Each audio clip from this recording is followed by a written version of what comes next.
Hello YouTube, welcome back to my channel. I apologize for it taking as long as it has, but been a little busy. So it's mid-May and I'm finally getting around to doing another video. And I thought for this one I would do a review on, switch here, these forks that I bought last year. Now, one of the things I had planned on doing was a review right off the bat, and if I had, I'd have called them a piece of junk and said forget it. So I thought I'd give them a year, try them out, work with them, see if I could get the things to work right. And after considerable modification, I finally got them to where they are reasonable. One thing that I will suggest right off the bat, if you choose to buy these forks, make sure you buy that crossbar with it. I didn't. I tried to go cheap. And when I did, all I succeeded in doing is these things would flip and flop all over the place because if you, I don't know if you can, let's see if I can get you in here to get you to see this. Yeah, let's climb right inside the bucket here. You see where this is connected? There's a bolt. Well, originally, it was like a handle thing. I'll put a picture up. Quite honestly, this is the second attempt at making this video. I tried to do one yesterday, and it came out horrible. For some reason, my camera kept shutting off on me. I had it set up on a tripod, and I had it running, and I walked away from it, and I got about 3/4 of the way through the video, and I happened to notice that this app had just shut itself down. Completely shut itself down, so I lost. So I tried doing it by hand. Of course, I'm left-handed, and see what happens when I grip this with my left hand?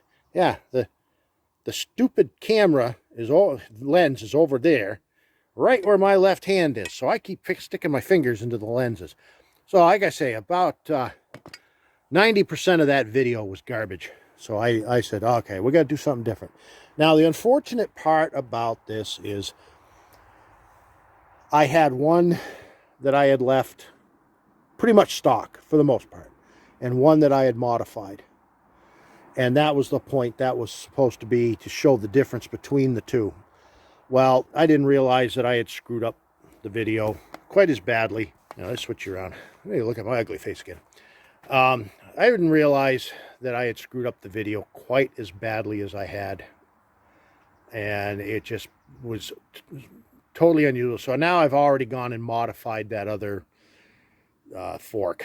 And so anyway, let's get to the review part of it. Honestly, it would be in its unmodified state. If just as you get them from the company that sells these things, I'm going to tell you what I like about them, rather than tell you what I don't like. I'm going to tell you what I like about them.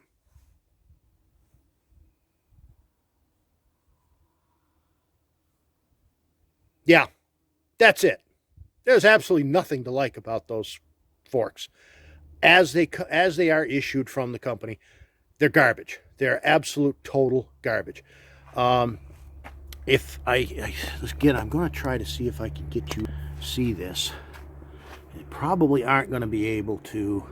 Right here, underneath this piece of angle iron that I have welded on as one of my modifications, is little tiny piece of steel sticking up, probably about 1/8 of an inch.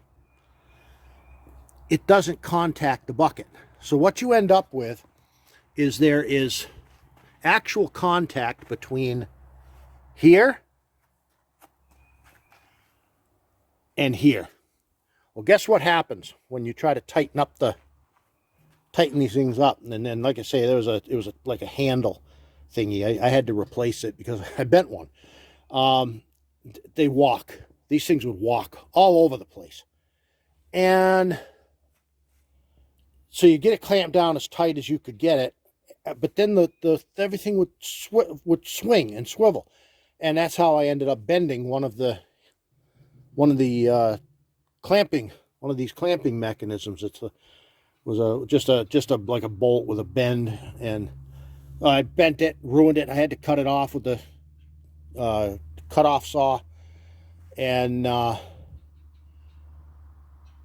tried to manufacture something that resembled one of those, like what you get on a C-clamp, so that when you tighten it up, it turns, but the end on the screw swivels, so that you can tighten it without it walking.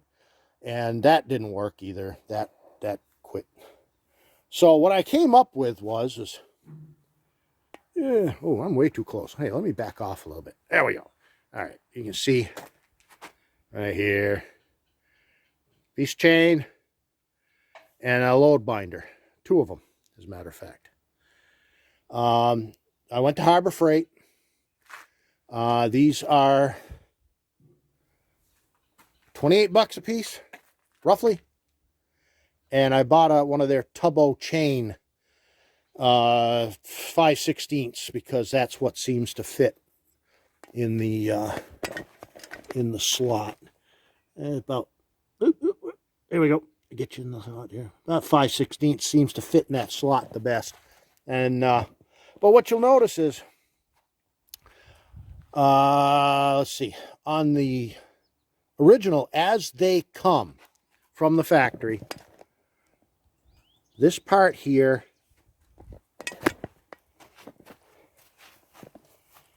and where are you? There. That part there is open. So of course, what happens when you put load binders over here? Put load binders, and then you're going to dent it, which I did. Dented them all up. So what I ended up doing was I got some piece of steel, and I capped both of those. Now this one up here, if you can see it, that one up there, that one is already capped from the factory. Why? Vevor, which is the brand name of these particular, although I think there are several other companies out there that make these. Matter of fact, when I bought this, like I said, I bought the forks. That was a bad idea because I did not get the spreader bar. I went out and bought the spreader bar, but the only one I could get it from was Titan, because Vevor would not sell me just the straight up spreader bar. They wouldn't even talk to me about it. So I ended up ordering one from a company called Titan. So it's, again, like I say, if you buy these forks, do yourself a favor, spend the extra couple of bucks and buy the spreader bar with it. You are going to be heads above everything, because that will make a huge difference on the stability of these forks. But why they would not cap these ends, this one and this one, and yet they would cap that other one, it just makes no sense. The other thing I had to do is I had to add, like I said, this piece of angle iron right here on both sides, and that way there's a bearing point right there. So I think the modifications that I have made to these, buying the spreader bar, the chain, what do they call these? Oh yeah, chain binder. I've probably spent more on modifications, more time, more effort, more money on the modifications to make these stupid things work. There are other companies out there that make similar things. There's one company out there that makes one that's got a second binding point here. I'm not sure if that would make a damn bit of difference, quite honestly. You're putting an awful lot of torque on those forks, and I think that, you don't need to look at all that stuff. You want to look at me. Yes, sure you do. Oh, that's crooked. Yeah, you done. you really don't want to have to spend the kind of money to modify these things. Honestly, if I was going to do this again, I might go to say some company that repairs forklifts and see if they've got old junk forks laying around that they'd want to sell off for a few bucks, and then figure out a way. I mean, if I'm going to modify stuff and weld stuff up, what the heck, I might as well go that route. So anyway, that's my review of as they come from the factory. These things are useless, absolutely totally useless, honestly. I would not buy them again. Now with the modifications that I make and all the money, yeah, now they're useful, now they work, and I've been using them around here. I bought IBC totes, and I've been putting my firewood into the IBC totes. That works out pretty good. The other thing is, let's take a little walk around here. Anybody that's bothered to follow the channel and again, scraper blade greatness. I took the box off of here, and the weight box, and I put the scraper blade on, and this thing works great. I got it at Runnings. It was on sale. Not on sale anymore, so sorry guys. But oh, and this is what I did with the remainder of the chain. You buy the box o chain from Harbor Freight, or the bucket o chain from Harbor Freight. I ended up using 2 6-foot chunks for the bucket, which was actually more than I needed, but happy accident. If I ever need to put it on a larger bucket or something like that, I've got the extra chain. But I also, while I was there, I picked up some grab hooks. And now I got a short little piece of chain that I can use for lifting, dragging, along with this other old piece of chain that I had. So, yeah, it works good. I've got something coming in the mail. Should be here probably next Monday, that I'm going to be able to weigh that weight box just to see how much that weighs. I know this weighs 227 pounds, according to the website. So I'm going to want to see how much that box weighs out there. I may have to add weight to the back of this to offset the bucket. But yeah, this thing worked cool. I used it real quick. I only just bought it the other day. I used it real quick. It's 5 foot, which is tractor's 4 foot, so it's plenty. Plus it fits in between my little uprights here. See, yeah, upright right there, and an upright right there, and the tractor fits in between them, and so that fits in between them. So it was the perfect size for the tractor. Oh, side note, I did a review on these impact implements. Let's get down here. Things. These work good. I'm going to lay most of the blame on the tractor as to why this thing here, I showed you in a previous video, those arms come up fast. I mean, unbelievably fast, and it's almost impossible to control just exactly how fast that thing comes up. And so quite often what you end up doing is hooking it, and then you flip it right over on its back or something. What I learned I have to do is get in here and get these close to where they need to be. Tip it down. Get these close to where you need to be. Hook up the top link. That way there, if this does come up and grab it quick, who cares? Top link's going to keep it from flipping over. Then all you got to do is replace your, well, it's under pressure right now, you can't, replace these pieces right here. Put the pin back in. I'm going to say one thing that I don't like is, if you watch the previous video, you know that this piece right here, when you pull this pin out, this comes completely out. I mean, it's the pin is hanging from this, and it comes out, and it just, I can foresee somebody losing one of those things. Either this pin comes loose and this just falls off, or you're changing things around and you drop it in the tall grass, and you know, God only knows, maybe you can't find it. I've done that a number of times. I think what I'm going to do is I'm going to pick up another piece of wire like this, and I'm going to run a second wire, if I can possibly do it, through this hole right there where this loop is.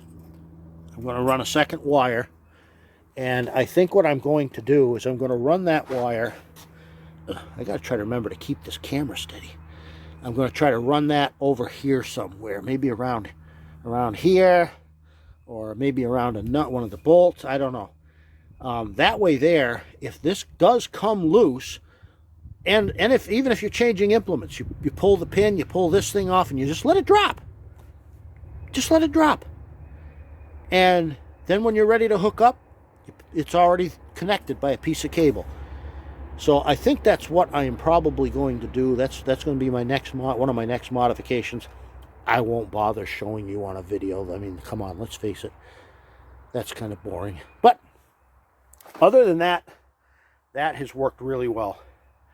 It's probably not as convenient as the Pats, because the Pats has an automatic little flipper that will, once you click it up into place, that flips over and catches. That's automatic. You don't have to screw with it.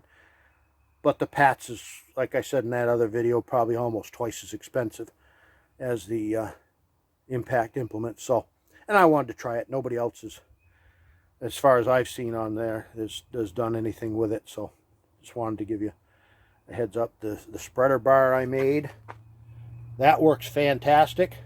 As you can see right there, I actually had to lengthen that spreader bar out so that it would fit from the weight box to the blade. So that worked great. Yeah, I mean, other than that, everything is just hunky-dory. So thank you for watching. I appreciate everybody tuning in.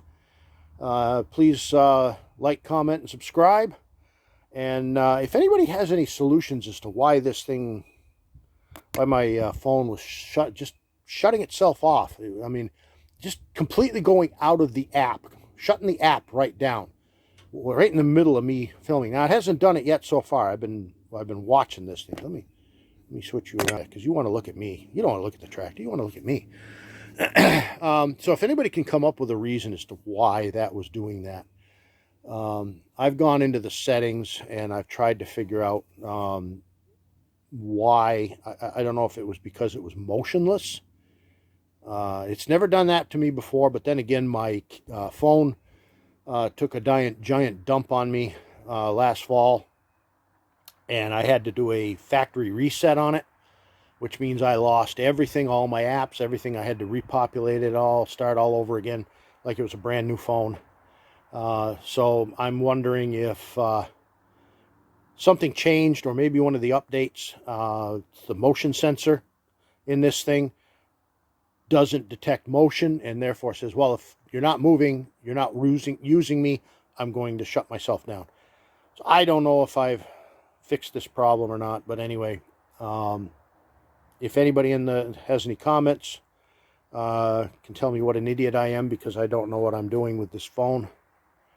It's just obvious. They can let me know. All right, guys. Appreciate it. Again, like, comment, subscribe, and we'll see you on the next video.